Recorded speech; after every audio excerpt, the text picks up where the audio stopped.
I fiumi regionali non facevano registrare livelli d'acqua così bassi da 30 anni e contro la siccità. Federica prepara un'ordinanza per limitare i consumi. Domani riunione tra regioni e protezione civile. Il Tribunale di Udine ha deciso per il fallimento della DM Electron dopo che la direzione aveva consegnato i libri contabili. Paura per il futuro dei 40 dipendenti, metà già in cassa integrazione. Falso medico spingeva le sue giovani pazienti all'anoressia chiedendo video o atti di autolesionismo. Indagine nata da denuncia di una quindicenne da mesi in ospedale per disturbi alimentari. Presentato il calendario di Udine Estate con più di 400 eventi tra il centro e i quartieri periferici, tra arte, musica, danza, teatro e mostre e spettacoli in programma per tutti i gusti. Vittoria eroica della UEB Gesteco Cividale in gara 4 contro Vigevano, riporta la serie in parità, e gara 5 a Cividale mercoledì. Michalic, treno che passa una sola volta nella vita.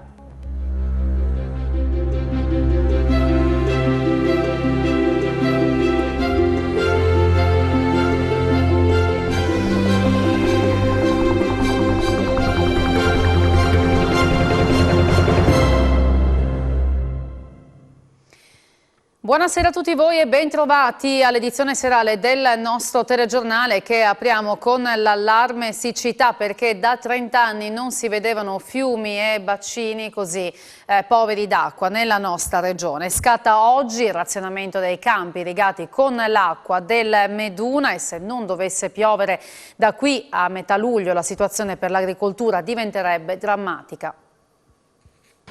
Da oggi scatta razionamento dell'acqua nella destra a tagliamento. Non piove da mesi, la siccità rischia di mettere in ginocchio l'agricoltura, soprattutto colture specifiche e primizie. Gli invasi, come non accadeva da 30 anni a questa parte, sono i minimi storici, e proprio per questo il Consorzio di Bonifica Celina Meduna, per quanto riguarda l'annaffiatura dei terreni bagnati con le acque del Meduna, ha deciso di adottare una stretta. Sostanzialmente riduciamo da 2 ore a ettaro a 1 ora a ettaro. Durante la scorsa settimana abbiamo rimodulato tutti gli orari, sono più di 7.000 utenze e sono state recapitate ai singoli consorziati.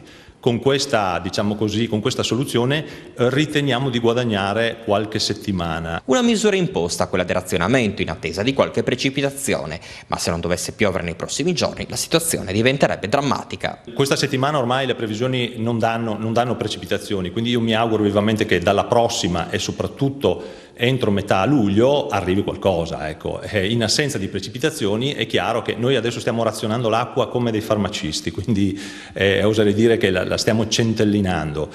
Faremo delle valutazioni a metà luglio. Ecco. Mi auguro vivamente che per metà luglio qualche precipitazione arrivi. Insomma. Ma l'emergenza siccità non riguarda solo il Friuli Venezia Giulia, ed è per questo che Federica ha convocato le regioni e con ogni probabilità già domani tratterà il tema anche con il ministro Gelmini e con il capo della protezione civile, Curcio.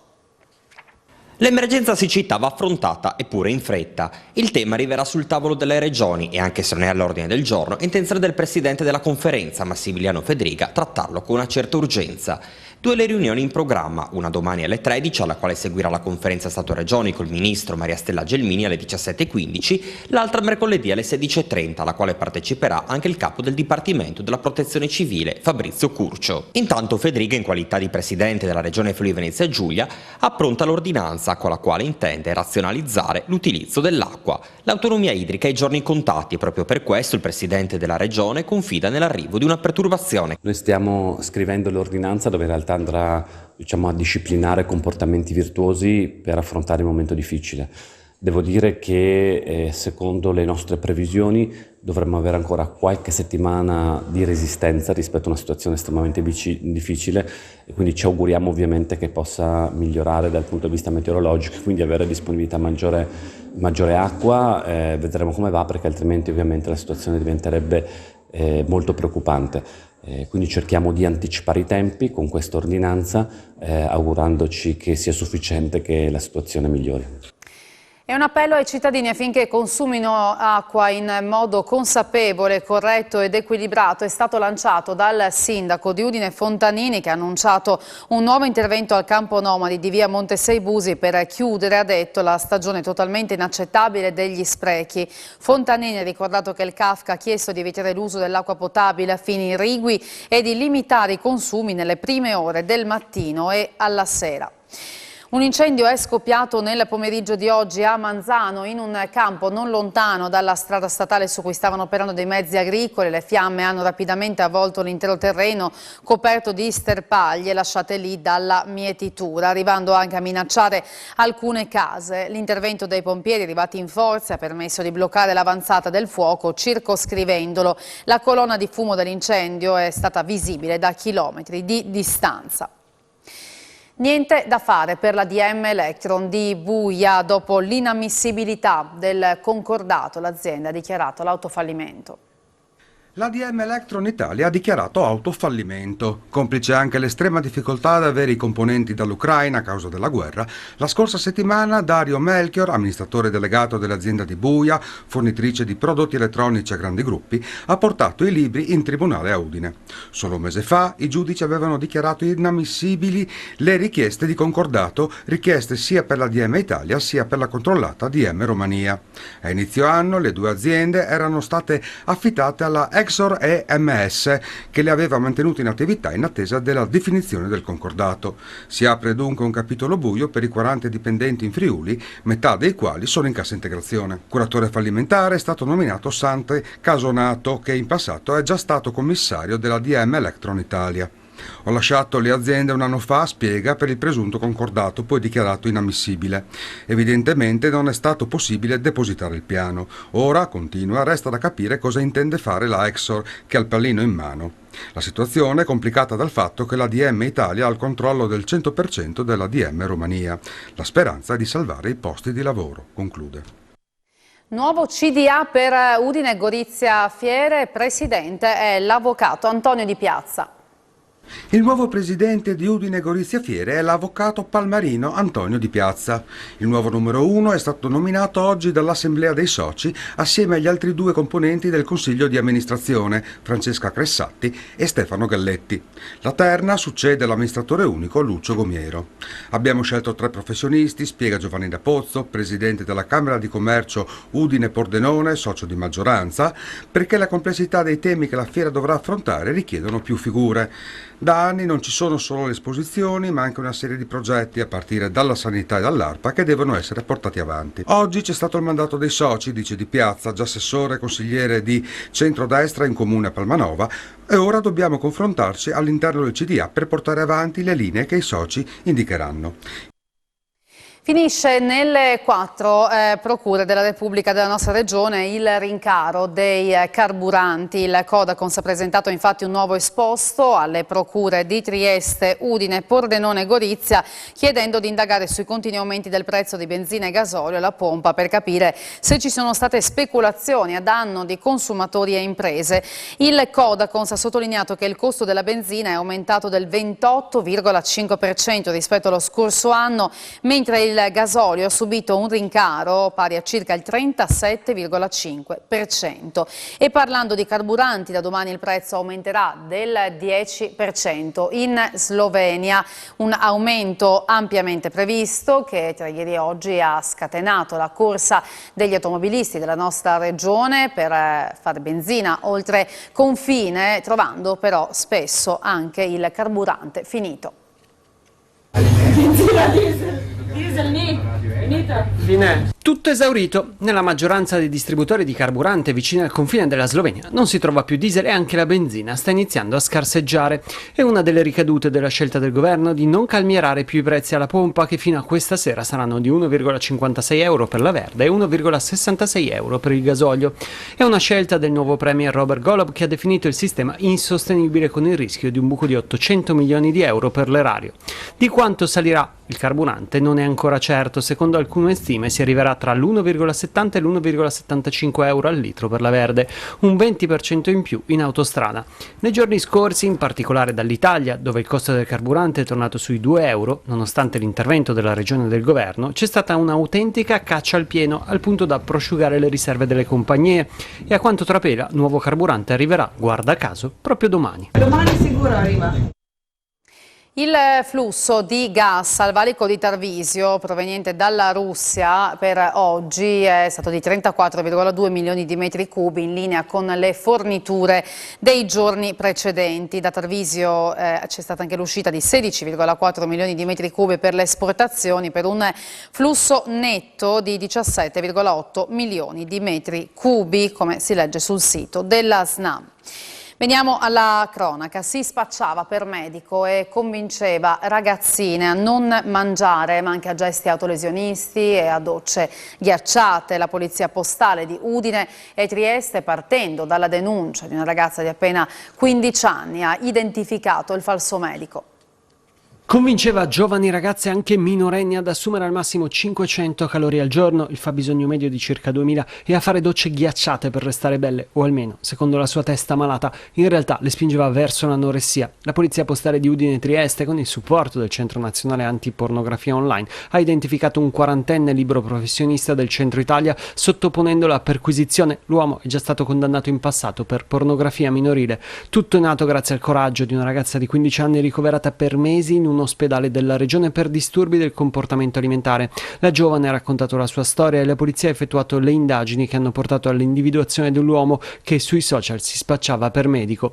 Il pseudo nutrizionista pro-ana, ovvero pro-anoressia, chiedeva in cambio di soldi e regali anche dei video hot alle ragazze minorenni e poi le incoraggiava a compiere dei gesti autolesionisti come tagli. Le risultanze investigative sono ora al vaglio del sostituto procuratore di Trieste, Lucia Baldovin, titolare delle indagini. Si tratta della fase iniziale dell'operazione denominata Free Angel. Infortunio sul lavoro questa mattina a Pordenone. Infortunio sul lavoro alle 9:15 di questa mattina in via Nicoletta a Pordenone. Un muratore era impegnato a demolire una parete di cemento in un'abitazione privata quando, per causa in corso di accertamento, la stessa gli è caduta addosso. L'uomo è rimasto schiacciato, riportando la frattura esposta di una gamba. Per recuperarlo, dal momento che l'artigiano stava lavorando al primo piano e a causa dello stretto giro di scale, è stato necessario l'intervento dell'autoscala dei vigili del fuoco. I pompieri, dopo averlo recuperato, lo hanno affidato alle cure dei sanitari del 118. È stato trasportato all'ospedale di Pordenone in ambulanza in codice giallo, con traumi da schiacciamento. Vista la dinamica, ha rischiato la vita. Sul posto, per i rilievi e gli accertamenti, la Polizia di Stato e personale dello Spisal. Era malnutrito e recluso in situazione di degrado. A Pordenone un gattino è stato salvato dagli operatori dell'OIPA e la padrona è stata denunciata per maltrattamenti. Recluso nel degrado, un giovane gatto nero è stato sequestrato a Pordenone dalle guardie zoofile dell'OIPA. Era denutrito e barcollante, chiuso in una casa con finestre e balconi serrati. Un'abitazione in pieno degrado e abbandono, con carcasse di uccelli nelle gabbie in stato di decomposizione. Il gatto aveva a disposizione una tazza con pochissima acqua di colore verde e la lettiera era colma di feci mai raccolte da giorni. Calimero, questo è il nome dato dagli agenti dell'OIPA al micio, è stato sequestrato e la proprietaria denunciata alla procura di Pordenone. All'arrivo degli operatori dell'OIPA, la stessa ha dichiarato che a suo dire il gattino stava bene. L'abitazione della signora, fatiscente, sporca, piena di escrementi e uccelli in gabbia morti, ha raccontato Maria Laura D'Amore, coordinatrice del nucleo delle guardie zoofile dell'OIPA di Pordenone, parla di una situazione di grave disagio, come spesso accade a chi detiene animali in condizioni di abuso e maltrattamento. A 10 giorni dal sequestro, Calimero, che si trova nella casa di un affidatario giudiziale, ha preso peso e le sue condizioni fisiche sono migliorate. Il titolare di un'azienda agricola di Premariacco, Luca Sinicco, di 57 anni, è stato trovato morto questa mattina alle 6 nel deposito degli attrezzi da lavoro. I carabinieri che sono giunti sul posto insieme al personale del 118 hanno escluso il coinvolgimento di terzi. Finisce in procura il saluto romano della sera del 13 giugno scorso a Tolmezzo in occasione della festa per l'elezione a sindaco di Roberto Vicentini, documentato con foto e video pubblicati sui social. Questa mattina il consigliere regionale Furio Onsel di Open Sinistra FVG ha depositato infatti in procura a Trieste un esposto sottolineando che l'ordinamento giuridico italiano punisce l'apologia di fascismo e tra le modalità c'è anche il saluto romano. Dall'episodio il neo sindaco Vicentini si è dissociato, il protagonista del gesto ha restituito la tessera del partito Fratelli d'Italia al quale era iscritto. C'è stato un furto con spaccata al negozio Bici Sport Mattana di via Udine a Cividale. Nella notte sconosciuti hanno rotto con una grossa pietra la vetrina e hanno così rubato una bici elettrica del valore di 6.000 euro, danni alla vetrata per altri 3.000 euro, indagano i carabinieri. Perde il controllo dell'auto e finisce contro 2 abitazioni. È successo la scorsa notte a Pasiano di Pordenone, 2 le persone ferite trasportate all'ospedale di Pordenone in codice giallo. Alla guida dell'auto c'era un cittadino bosniaco di 19 anni, con lui un amico di 17. Altri 2 incidenti stradali sono avvenuti nel pomeriggio a Cordenonse e a Lignano. Nel primo a scontrarsi 2 auto, ferita una donna di 40 anni. Nel secondo un'auto si è cappottata. In entrambi i casi è stato necessario l'intervento dell'elisoccorso. Indagano i carabinieri. Non era un avance sessuale, bensì solo un modo per sfilargli un prezioso Rolex dal polso. La particolare tecnica è stata utilizzata da una borseggiatrice a Lignano. Per sfilargli il Rolex dal polso gli ha preso la mano e se l'è portata al seno. Il tribunale di Udine l'ha condannata a 2 anni e 2 mesi di carcere per furto con destrezza. Protagonista è una donna rumena di 33 anni. Il PM aveva chiesto 3 anni di reclusione.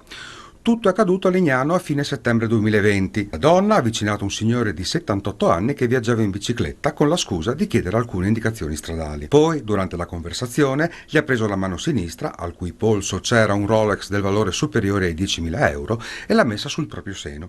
L'uomo, imbarazzato, si è divincolato e se n'è andato. La donna, dal canto suo, è salita su un'auto guidata da un complice e si è dileguata. Solo in un secondo momento la vittima si è accorta che il prezioso orologio era sparito.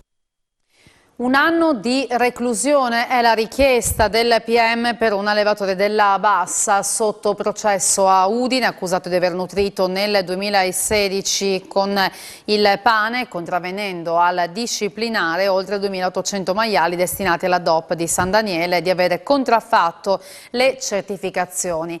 Il consorzio ha chiesto 25.000 euro per i danni d'immagine. Si tratta di una costola dell'inchiesta sui falsi prosciutti di San Daniele e la sentenza è attesa per l'inizio di luglio. Sono 7, 5 verdi e 2 nere le bandiere attribuite alla montagna friulana dalla Carovana delle Alpi di Legambiente. La Carovana delle Alpi di Legambiente arriva puntuale come ogni estate per premiare con bandiera verde esempi virtuosi e bandiera nera chi invece non dimostra particolare sensibilità nei confronti del territorio montano. Partendo dagli esempi negativi, gli ambientalisti hanno rilevato una struttura privata sul canale del Monte Rossa in comune di Clauzetto, bandiera nera anche al comune di Verzegnis per un'opera di protezione sovradimensionata per evitare la possibile caduta di massi, in modo particolare nella frazione di Pozzis. E invece per quanto riguarda le medaglie verdi, quindi buone pratiche. Noi abbiamo coperto un po' tutto il territorio montano della regione quest'anno, sono situazioni molto diversificate, abbiamo una levatrice di capre che ha un bellissimo progetto a Pofabro, abbiamo il comune di Resia che ha fatto un piano comunale di resilienza e riconversione. Abbiamo l'esperienza dei negozi di prossimità della cooperativa Cramas, abbiamo il comune del Marborghetto e un premio speciale che abbiamo dato a 3 ragazzini di Tolmezzo che hanno partecipato a un progetto di creazione di un piccolo sentiero nella loro borgata che è uno spazio di tranquillità per gli anziani e per le famiglie. E andiamo a Gorizia, dove oggi hanno scioperato i dipendenti della Biblioteca Statale Isontina. Si sono ritrovati questa mattina davanti alla Biblioteca Statale Isontina di Gorizia per il primo sciopero generale della storica istituzione. Con i pensionamenti degli ultimi mesi, la sede infatti rischia di chiudere già a inizio luglio, a 200 anni esatti dalla sua apertura. I sindacati hanno da tempo aperto un'avvertenza nei confronti del Ministero della Cultura, lamentando però di non aver ricevuto alcuna risposta ad oggi. È da 5 mesi che stiamo richiedendo al Ministro Franceschini l'assunzione di nuovo personale, perché fra poco qui la Biblioteca Statale chiude, in quanto a fronte di 25 unità ne sono rimasti 14 persone e tra queste 14 persone stanno venendo a mancare le figure principali per la conduzione di una biblioteca che sono i bibliotecari. L'amarezza profonda che sto avendo in questi giorni è la strafottenza da parte del Ministero su questa vicenda, non ha dato segno di vita. Diamo uno sguardo ai dati sulla pandemia in regione. Oggi non si sono registrati decessi, 197 invece nuovi contagi su 1595 test effettuati, 6 le persone ricoverate in terapia intensiva, negli altri reparti 96. Lo scontro tra Giuseppe Conte e il ministro degli esteri Di Maio non riscalda gli animi dei 5 Stelle del Friuli Venezia Giulia. La loro attenzione piuttosto sul radicamento del movimento nel territorio. Lo scontro Di Maio-Conte non preoccupa più di tanto gli esponenti regionali del Movimento 5 Stelle che guardano alla situazione con distacco in attesa di capirne gli sviluppi.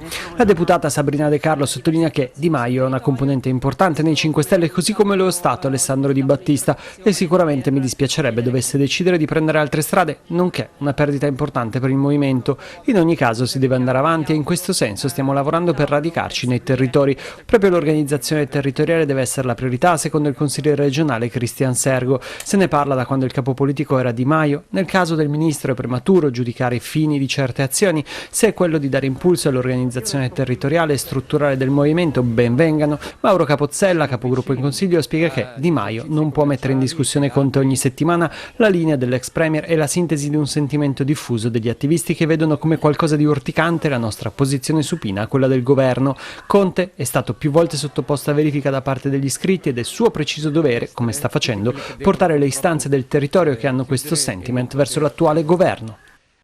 È stato presentato oggi a Udine il portale sull'invecchiamento attivo. Vediamo di cosa si tratta. I dati ci dicono che siamo arrivati, abbiamo superato il 26% delle persone con oltre 65 anni d'età. Negli ultimi 10 anni le persone che hanno raggiunto le 320.000 unità, l'8,5% è stata la crescita negli ultimi 10 anni, nei prossimi 10 tutto l'andamento demografico ci dice che probabilmente ci sarà una composizione che aumenterà di ulteriori 10 punti, quindi noi dobbiamo guardare con grande attenzione ai temi dell'invecchiamento attivo. Quindi io vedo con grande soddisfazione l'entusiasmo e la passione che ho visto oggi e quindi credo che in un raccordo importante tra la regione, i comuni e il sistema del terzo settore si possono dare risposte importanti per contrastare un fenomeno che altrimenti rischierebbe di ridursi in solitudine e quindi non garantire percorsi di salute di qualità. Sempre più bambini morsi dalle zecche, crescono i numeri degli accessi al pronto soccorso, ma il medico assicura sono poche le possibilità di sviluppare la malattia di Lyme. Zecche a farne le spese sono soprattutto i bambini, i cui accessi al pronto soccorso stanno crescendo. In Friuli Venezia Giulia non si può ancora parlare di emergenza, ma la proliferazione di questi insetti anche nei parchi pubblici delle città è un fenomeno tenuto sotto controllo delle aziende sanitarie. Intanto il vicino Veneto ha già diramato un allarme con la presenza massiccia delle zecche in alcune aree. Alessandro Amaddeo, direttore della pediatria d'urgenza e pronto soccorso pediatrico dell'ospedale Burlo Garofalo di Trieste, è cauto. Nelle zone boschive è molto frequente che ci siano delle punture di zecca, dei morsi di zecca e purtroppo, come dire, c'è questa paura molto forte di malattie trasmesse da zecche, per cui spesso vengono anche in pronto soccorso dei bambini con punture di zecche, cosa che in realtà nella maggior parte dei casi può essere gestita tranquillamente a domicilio. La malattia che più spesso può essere trasmessa, anche se in una percentuale molto minima di casi, è la malattia di Lyme, la borreliosi, che in realtà è una malattia che si rende abbastanza precocemente evidente perché nella zona dove c'è stata la puntura di zecca si sviluppa un alone rosso, un eritema che si dice migrante e che è abbastanza riconoscibile.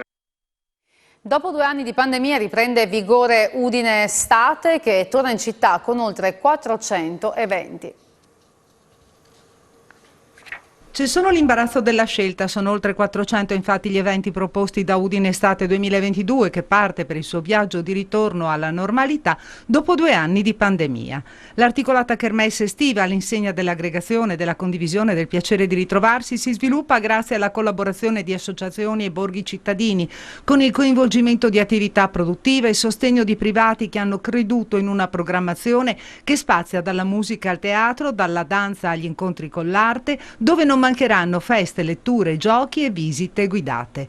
La presentazione ufficiale si è tenuta questa mattina sotto la loggia del Lionello con la partecipazione tra gli altri dell'assessore regionale al turismo Sergio Emidio Bini. Nell'occasione il sindaco Pietro Fontanini ha sottolineato che l'obiettivo è offrire un calendario di qualità che gratifichi la curiosità dei turisti e appaghi pienamente le aspettative dei cittadini. Il primo grande appuntamento è per il 21 giugno, giorno del solstizio d'estate, con la festa europea della musica. Dal 25 giugno e fino al 10 settembre torna Carni Armonie, 31esima edizione con artisti da tutto il mondo. Fatto 30, facciamo 31, un modo di dire che ben si adatta alla 31esima edizione di Carni Armonia a cura della Fondazione Luigi Bon, che prenderà il via il 25 giugno a Socchieve. Nel trentennale aveva già dato prova ad essere il Festival della Montagna Friulana, avendo richiamato le migliori iniziative concertistiche tra Carnia, Valcanale e Canal del Ferro. Ora continua nell'ottica di aprire nuove dimensioni di crescita a favore della cultura e del territorio, aggiungendo a nomi già noti anche i giovani talenti, coinvolgendo 29 comuni con 43 concerti fino al 10 settembre in 35 diverse località, dalle chiese alle pievi e agli alpeggi, dalle sale polifunzionali ai palazzi. Tutte le realtà che concorrono all'organizzazione di questa manifestazione, ha affermato l'assessore regionale alla cultura Tiziana Gibelli, partecipando alla presentazione dell'iniziativa, hanno dimostrato di saper produrre cultura con un occhio attento alla stabilità del proprio bilancio, con il supporto della regione e utilizzando uno strumento importante come l'Art Bonus. E a Ronchi dei Legionari si è chiuso il Festival del giornalismo.